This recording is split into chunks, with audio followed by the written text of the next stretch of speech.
Hey YouTube, on today's 2 Minute Tuesday, we're going to customize your URL in LinkedIn. Here we are.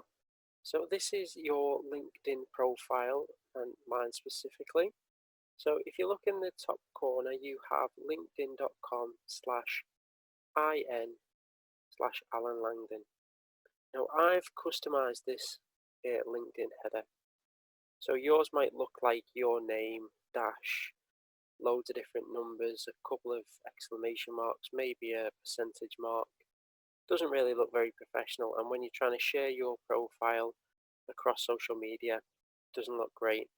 So what we're going to do is we're going to jump right in and customize this.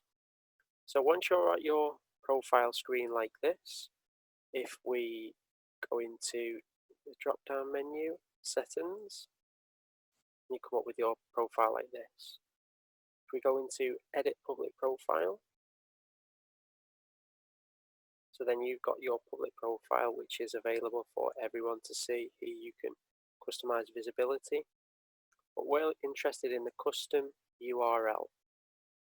So you can edit this and it can be whatever you want.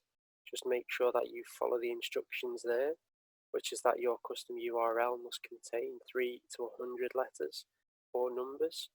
Please don't use any spaces, symbols, or special characters. So this is it, really. You edit this and that will be whatever you want it to be. Click save and then we're all done. Then your profile name, when you go back into your profile, go back to your LinkedIn, view profile,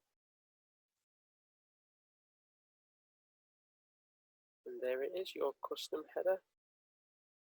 So that's how we customize URLs within LinkedIn. For more content like this, all you need to do is follow along